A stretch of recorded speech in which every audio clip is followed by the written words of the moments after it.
Welcome back to day 3 and the final day of this kitchen installation. Let's get started.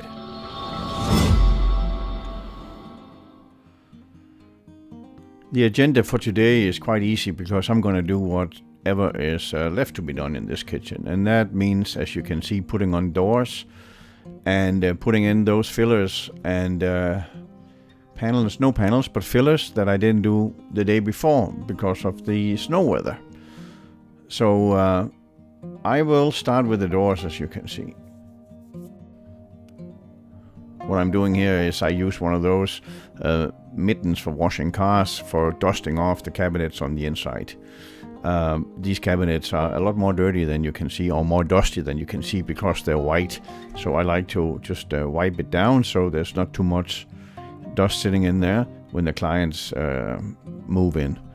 The corner shelves are put in, as you can see, and what I'm doing is I'm putting in the top one first, and then I'm adding the small pegs for the two lower ones.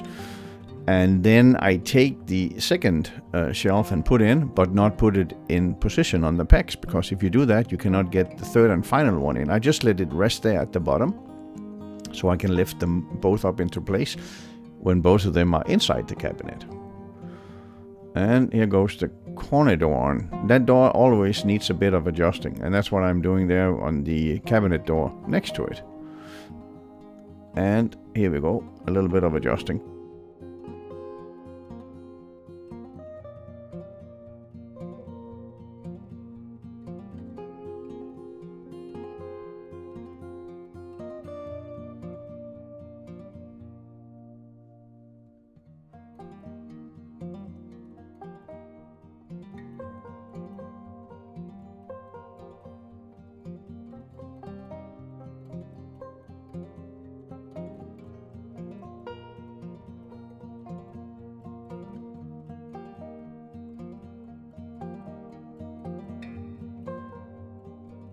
With those doors in place, it's time to tie in the fridge cabinet, and I will start doing that right now. I discussed with the client whether they want it in the middle, so we have a small filler on each side of the fridge cabinet, or have it all the way to the right so it's tied into the panel. And they said I should do what I find best. And I like when the fridge cabinet is tied into a panel, because then it's a stronger and more secure installation than if it's sitting in the middle and you're using the fillers to hold the cabinet in place. And I know you can add some wood in there and reinforce here and reinforce there, but I do find that when we're having the cabinet tied into the panel that runs all the way to the floor, it's really a strong and secure fit. So that's what we're doing. In this case, you can see I'm adding some filler under that cabinet to the left of it to close up the gap from the fridge space up behind that cabinet to the side. That's what I'm doing there. And I'm basically just taking two pieces of cabinet that is left over from that cabinet in the peninsula that's cut back, and I take two layers, because if you only have one layer you cannot secure it from the inside because it has the same thickness of the cabinet. So two layers which I screw together and put in there, and then I cut a filler in the accurate width and put up there. More vacuuming, and now I can put on the two doors for the fridge cabinet. There you go, door number 1, and door number 2 is coming up.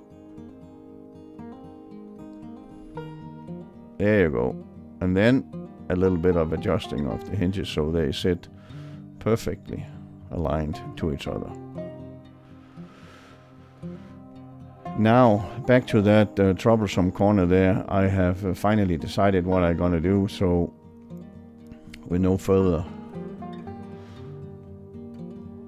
hesitation, I will cut some fillers, and you will see on the video, I will add to the end of this video how the final result will be. And that filler that goes between the panel at the dishwasher and the peninsula, I double up on the material as well to have some more material to secure my screws into. It's simply to make it stronger.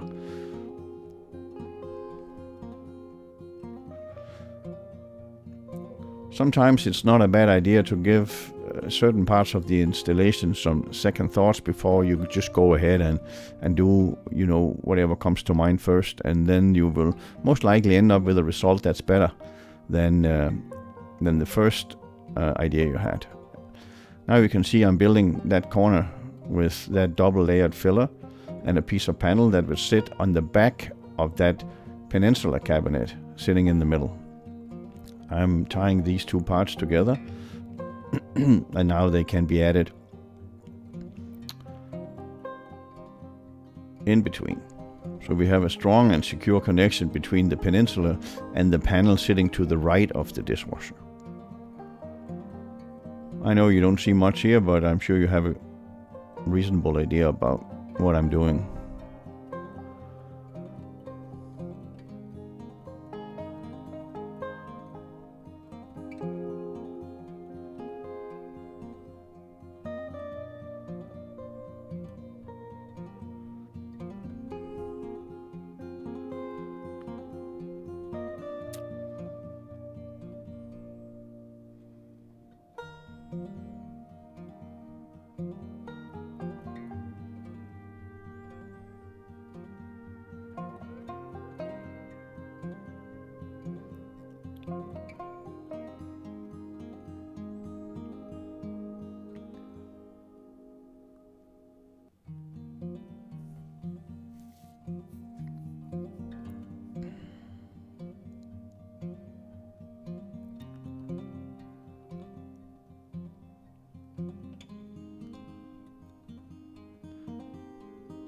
What I'm pondering about here is how to do the toe kick, because there is a small piece of toe kick that is sitting perpendicular to the peninsula.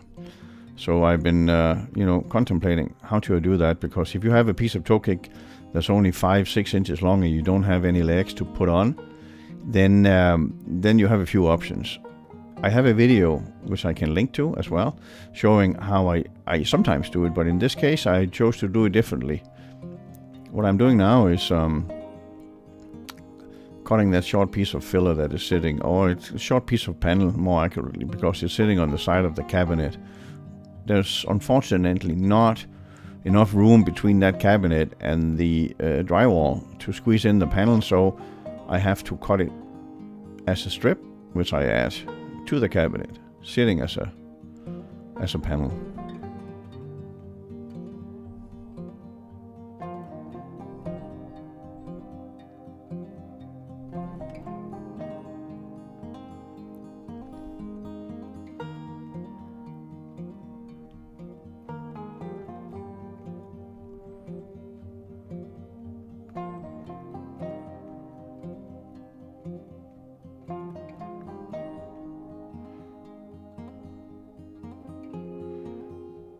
A bit more cleaning and now I can start adding some of the shelves in the cabinet.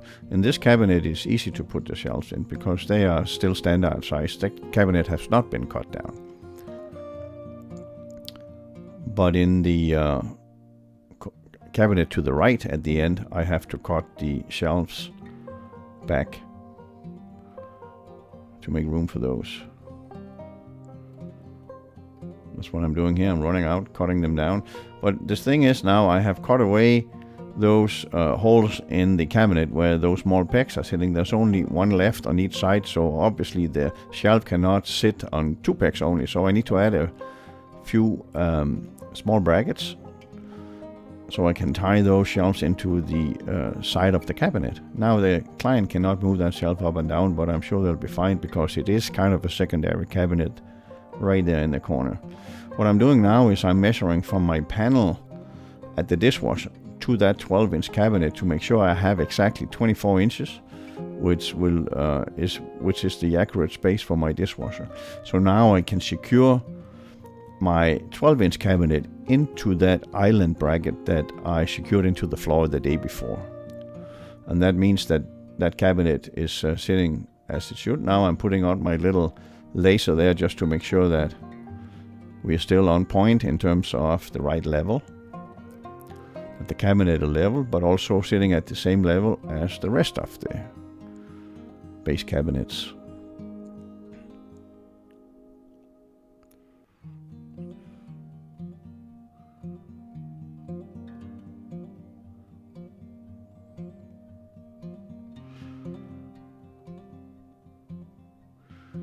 Now I went outside to cut that piece of toe kick I talked about before, and I can secure that. I cut a piece of cabinet actually in the same white color as the toe kicks, and I can secure that under the cabinet, so it becomes part of that toe kick sitting under the peninsula. You will see that also in the video showing the final result of this kitchen installation. Now I'm just adding a small bracket in the corner for the countertop to rest on. Now it's time to put most of the tools away, because all I have to do now is put on those last 3 doors, and then handles on the doors and drawers, and then finally toe kicks.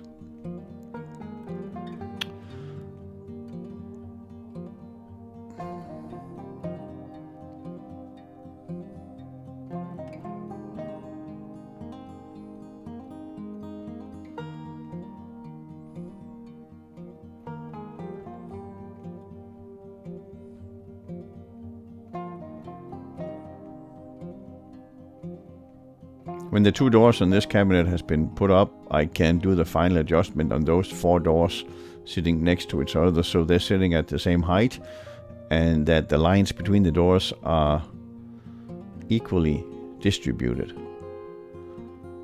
Here comes the doors on the cabinet over the stove. So in order to adjust those doors, I have to unplug the cables for the lights and toss them inside the cabinet and adjust everything so it sits nice and all aligned.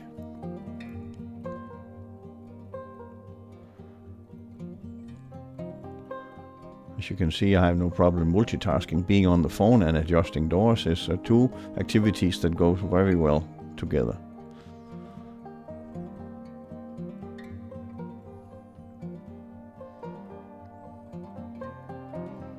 So the final glass door.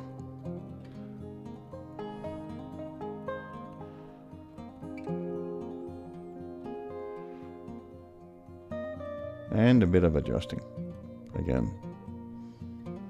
There you go. Now I can pull out those cables and put the light back on so I can see how nice it all looks with lights on. And the light actually provide pretty good light overall in the kitchen, not just under the cabinet.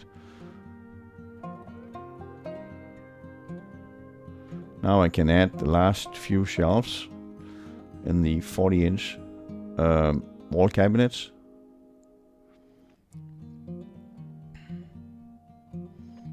I always add 3 shelves in the 40-inch upper cabinets and 2 shelves in the 30-inch. One right in the middle and then 2 more in the same distance.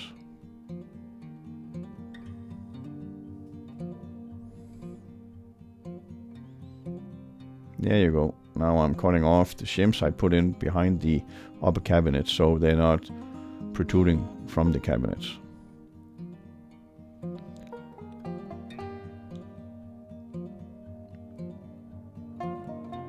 Now we can put the shelves in the 12-inch cabinet and go grab that door and put it on.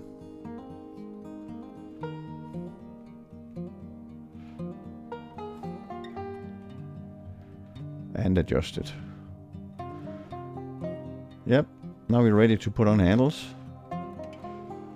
I always count how many I need so I don't open more boxes than necessary. It's sometimes there's 1 or 2 boxes too many, and it's a lot easier to return them when they are unopened.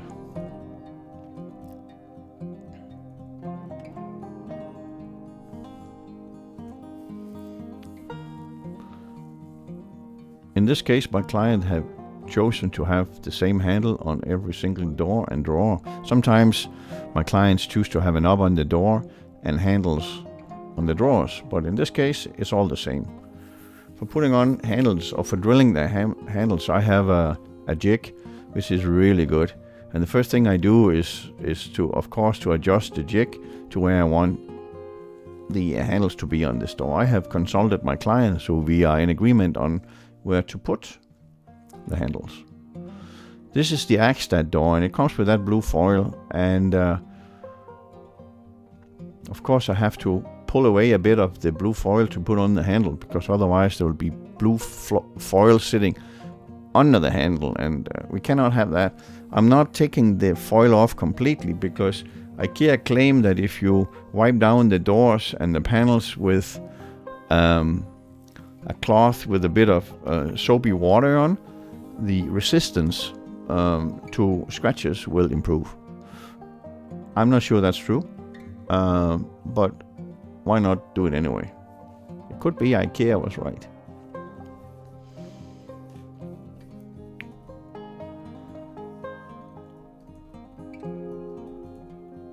When I start drilling the holes for the handles, I always start with the smallest and cheapest door I have. Because should I have made a mistake when I'm setting up my drilling jig, it's the cheapest way to rectify my mistake is to, of course I need to go get a new door, but so I don't start with the biggest and most expensive door. It do not happen often, but once or twice I have managed to do something wrong, and I have to go get a new door. Drilling the holes do not take a lot of time, but pulling that blue foil back can be a bit time consuming. And I know my client will find out when they have to take all the blue stuff off that it's not so easy on these Ikea doors, because the door is matte in the surface. That means the blue foil is sticking a lot more than if it's the ring-hold door that has a high gloss finish.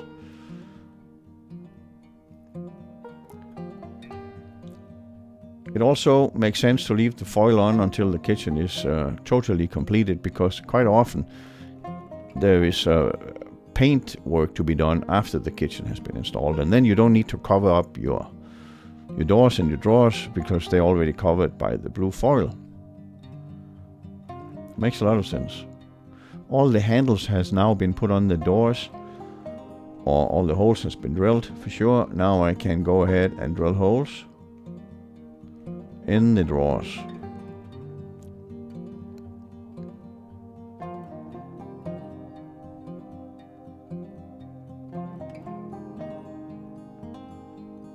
When that is done, I can put away my jig, and I'm almost ready to put on the toe kicks. I just need to install those very few handles on the doors and drawers.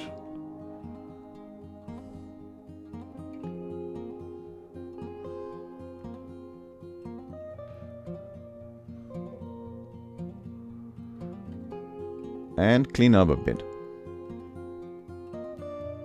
There you go. When I assemble cabinets, I always take some of the cardboard and leave it flat on the floor in order to protect the floor in case I should drop something. You can never be too careful. And the job is not done before it's all cleaned up. There you go. Now a final check to see what's inside the cabinet, so I don't forget to bring all my tools with me when the job is done. Now, cutting toe kicks. This is the plastic toe kicks that clips on the legs. And always start with the longest pieces first, because if you make a mistake and you measure wrong, you always have that piece to use somewhere else. In my experience, you'll never run out of toe kicks. Somehow the planner adds a lot of toe kick to each order, and I don't bother to go in and measure or count how much we need and then adjust the order, because there's always a panel or two that must go back to Ikea. So whether you have a few extra toe kicks, you rather have a few too many than a few too few.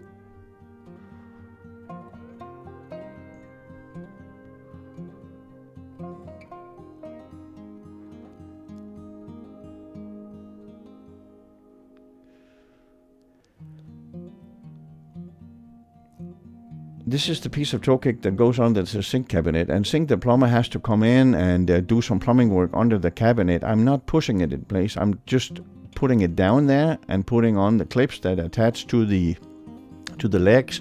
So when the plumber has been there, he and the client can put that piece of toe kick on. The piece of masking tape I added is in case that they do put it on anyway, that it is difficult to take off if it's a piece of toe kick that sits between two panels, one at each end, and that is indeed the case here, because we have a piece of firmly installed toe kick at the very left and a panel to the right.